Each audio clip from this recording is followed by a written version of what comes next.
Hey there, folks. I'm back to do some more space bucking. Because after all, aren't we all after some space bucking? I mean, space bucking is great. It's fun. It's entertaining for the whole family.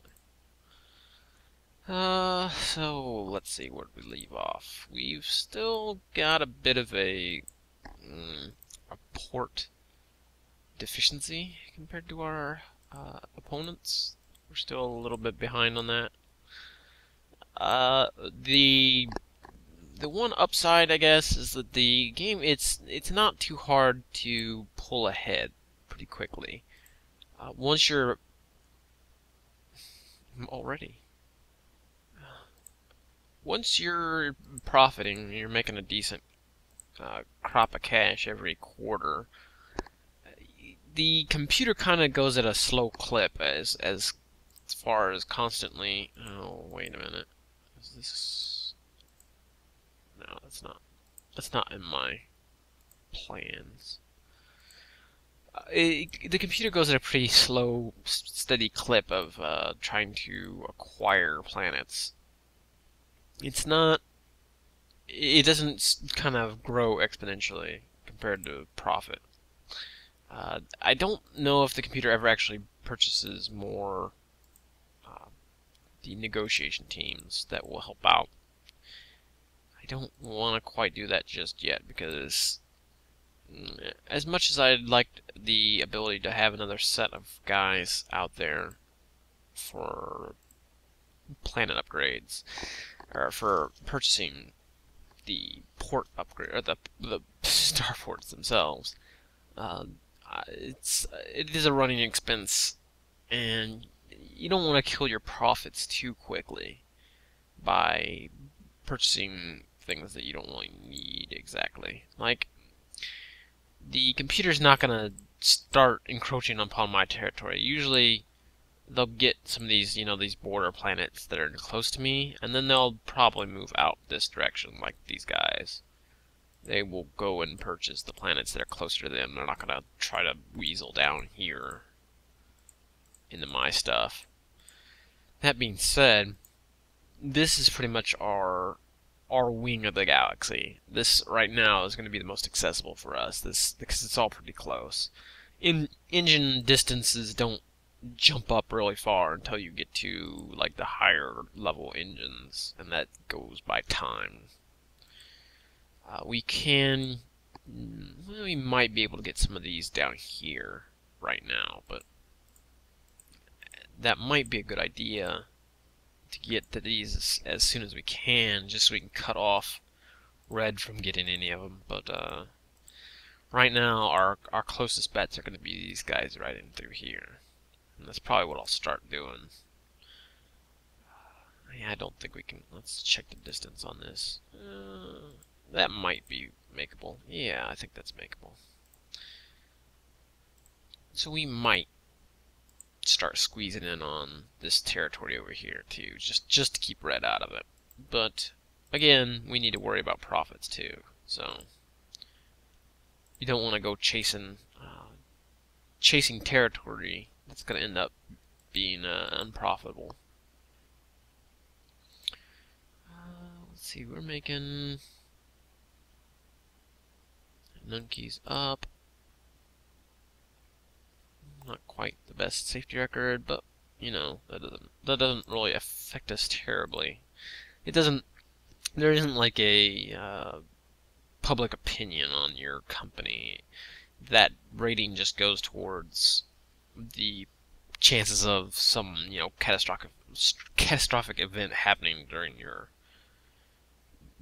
turn or during your time. What am I doing? Oh, bank. Yeah, that's what I wanted to do. Let's transfer some more of this money over. Let's put another 70,000 in the bank.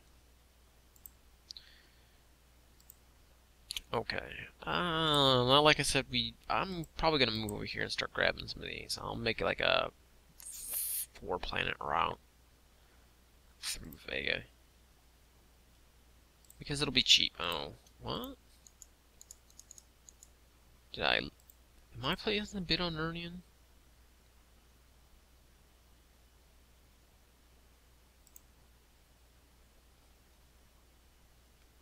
Huh. The safety rating, I guess it actually can. Huh. I haven't seen it actually ever come into play as far as whether or not people will or will not turn down an offer. But maybe it does play. Thank you.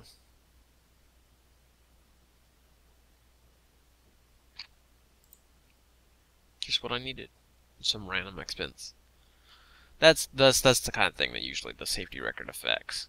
I guess maybe if there's a tie in the bid price, the person with the highest safety record might get it. But I've never seen an actual tie in the bidding price. Usually everybody will know what your bid is, so they'll go, well, I'm gonna put one higher, or some higher. All right, so we've got this. We need to figure out what route we're going to tack Urnian onto. Let's check out our... Let us try to check... I hope you're seeing this on the thing. You can kind of see this weird, like, dual cursor effect that kind of... It's something funky about recording an emulated computer system window. Now I've forgotten what I was doing. Start port status? No, that's not it. Well, actually, it'll tell me. Okay, they want ore. I could have figured that out easier somewhere else. I need the fleet status. Junkman 2. Is that over here? No, I need the one that's L10.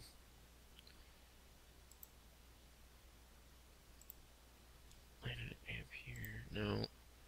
There we go. Junkman also. Oh, it's full. Oh, you know what? Cancel. Hell with it. I can always make a new ship. Let us build a new ship. Oh, that's not the place. Vector is the place.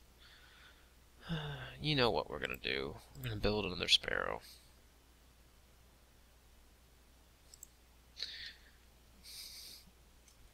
It's not Junkman this time.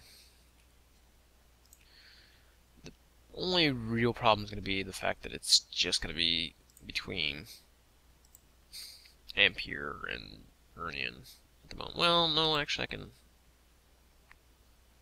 going to go from Bocarol because it's a higher. It's probably a better. Not Junkman. Go Bocarol to Urnian. There we go. Not a very classy route. Not a very multiple stop route or anything, but it is always better than trying to stretch a really long route in just between two places. The longer the route, normally the higher the prices you get for things, but if you're only passing between those two spots every, quarter, as opposed to 2 or 3 times per quarter, you're getting a more constant rate of income from that, as opposed to, oh no, always people over food. Realistically, they demand ore, but they don't really, it's not, I have to send 7 ore. No, you don't really need to send more than a couple ore to sate that demand. And then once you sate the demand, you can just go, well, whatever, I'm going to trade whatever junk I've got laying around, or whatever is going to make me the most profit. So there's not any reason to ever actually ship all a low profit thing like ore over, sending one to meet a demand and then continuing on your profit making. Alright, so we've got that route up and going. I assume they probably want some other demand. I honestly forget exactly what they demanded. Some building. I'm sure they probably want to. Hopefully it's not a mall. Malls are 100,000. This is a little bit expensive.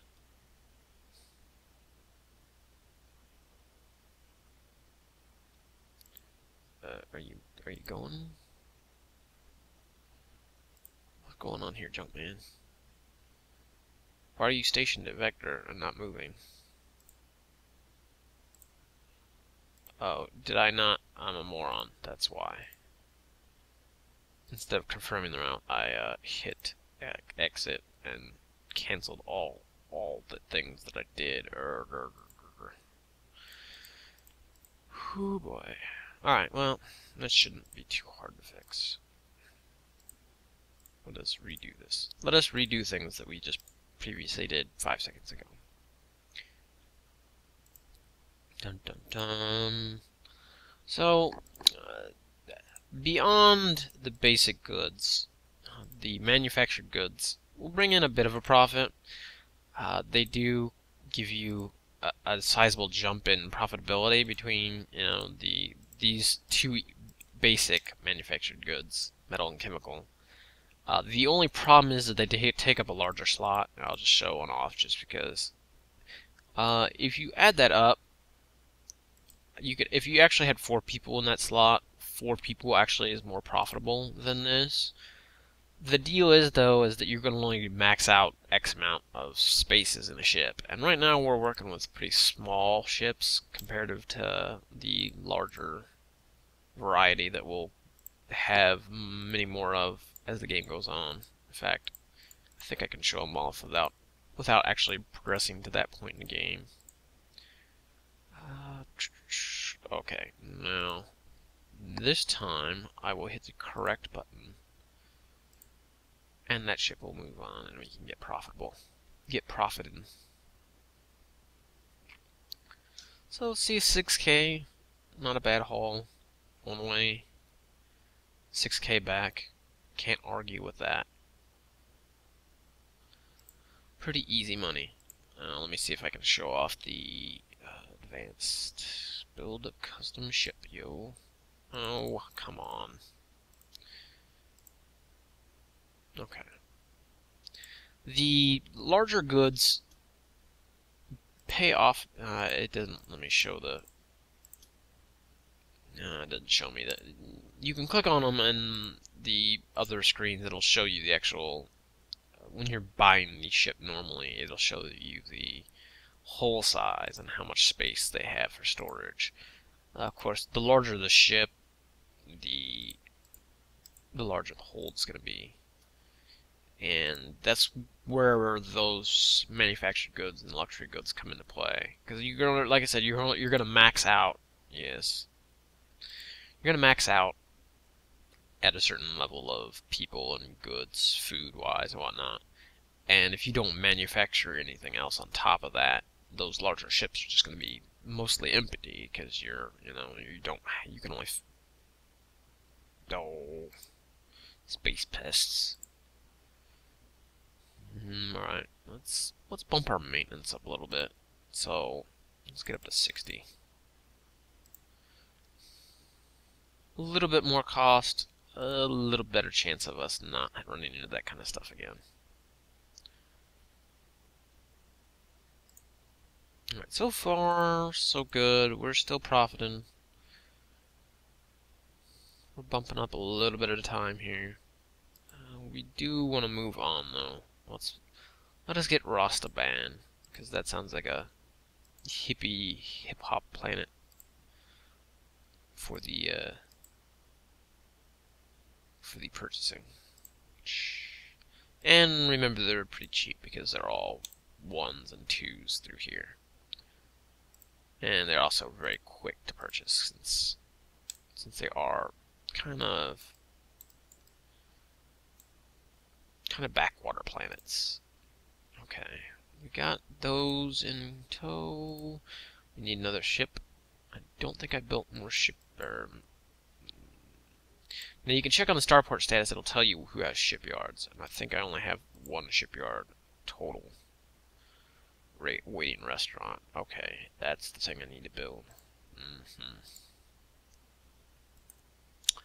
gonna go ahead and get that out of the way now. So, by clicking on this, we can go to the planet view, and it'll show you the various things that you can buy. You build the industries there. That's how you build the metal industry, chemical.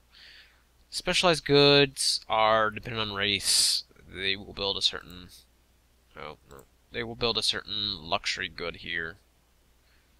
They demand weaponry, but they produce something else. I think it's exotic animals. Again, it depends on the race, and it doesn't quite show you exactly which one they build here. You just kind of have to know. Oh, don't destroy anything. And you can build a shipyard, which is handy in certain locations because it'll let you expand outward without having to build a ship at your one starport and then move it all the way down to X planet to start the route. I probably should put one at this end. In fact, I think we will put it at Vega. That way we can move ships from here outwards to the east of the screen without having too much problem. And they're not terribly expensive. They're like 50,000.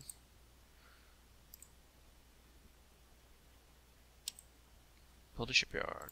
Now we are kind of low on cash. I'm gonna lay low for a bit and let my income grow.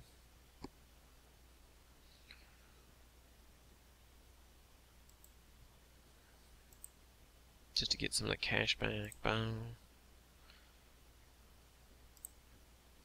So I can build this new route, which is not going to net us a lot of cash, but it'll still be profitable enough to keep us going.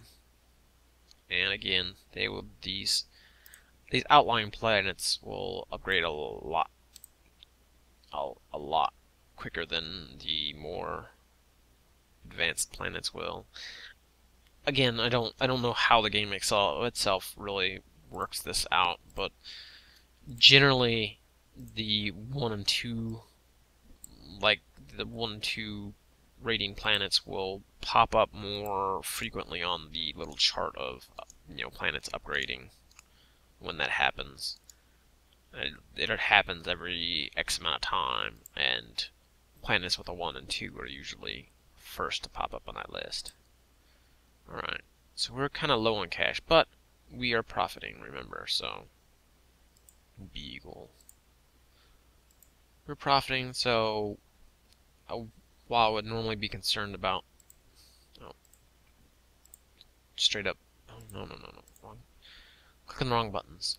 While I would normally be concerned about going real low,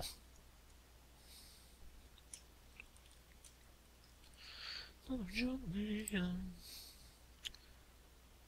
could just start naming them after other Mega Man villains, but no. Mega Man bosses. Okay, oh, hey, let's not do that again. No, come on. It is at the planet, you dummy. So we're not too far behind.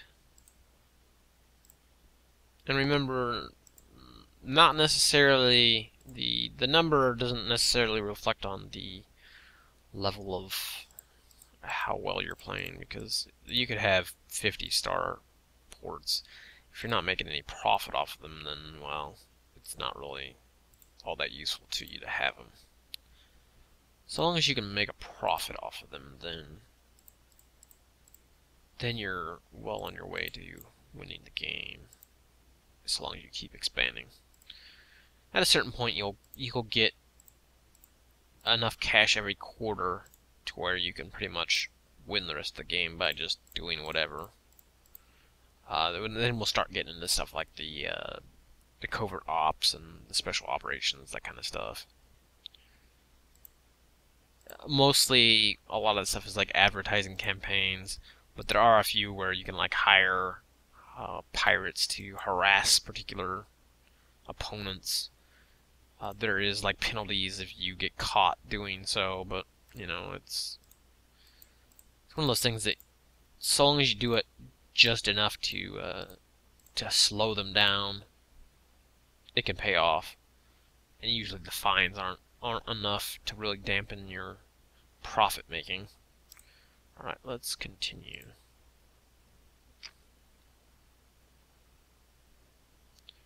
Ship surplus. Ships are us are really the ones we need to worry about because they're right on our borders and they're pretty big. I have a decent amount of ships, or a decent amount of starports already. So they're the ones we probably need to worry about the most. That being said, we're still profiting. I mean, if we can get back up to 100,000 in the next year, then we're profiting enough to where, you know, I can expand at will, ad nauseum, and still continue to, yeah, see, a big list of planets all pop up at the same time whenever you have lots of ones and twos. What this means is that, well, off camera, I'll go ahead and redo some of these routes so that we're making more profit.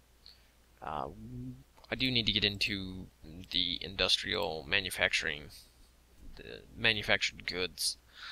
The only problem is that I haven't had any new engine types pop up yet, so I can't build the custom ships that I want to build to haul said goods around.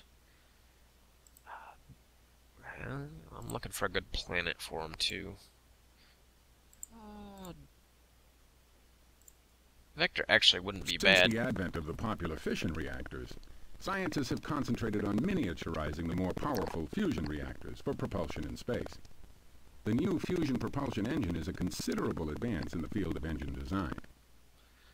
So, of course, when I start talking about it, it happens. Now, the speed is phenomenally greater.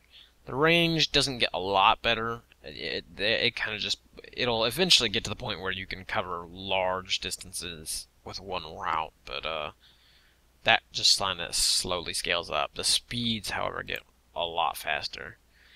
And that gives us another hull type, which I'll check out real quick because, not that I want to build one of those right away, but they will come in handy when we start getting to the point where the manufactured goods start to be a positive thing. So yeah, you can tell from the Falcon here, it's got a kind of an awkward design to its hull shape. You can get one manufactured good in there and then surround the rest of it with the normal shipping goods, which isn't a bad idea, but once you start getting higher development and higher manufactured goods for each particular planet, just having one slot for that kind of stuff becomes entirely useless. So, I mean, they might be alright for shipping around a lot of people and food, but you don't want to just ship one, unit of metal or chemical around. You want to ship a lot of those once you can produce them in a large quantity. The Eagle, on the other hand, will let you haul a lot more of those just because of the shape. It's not a lot more slots, but I mean, it's 20 straight up, so you can haul 4 of them and then still have some extras. It's not bad. But right now, the base model only comes with the fusion propulsion. You'll see the cost goes up exponentially for that particular engine. This Falcon 1, the lower level engine is only 57, and it jumps up under 50,000 almost for the second upgrade. The speed, however, is a bit better. The range isn't terribly better, but the range will become important later on when you want to have the option to send goods to any planet instead of just the ones closest to it. Then you want a ship that can haul and has a big engine. That way, if you want to, offload, especially toxic waste, usually becomes the big one. When you want to start shipping toxic waste from planets that are producing it to planets that actually want it, it is very, very demanding. And you want to have one particular ship or two, one particular design of ship just for sending those out to the places that want them from where they're getting produced at.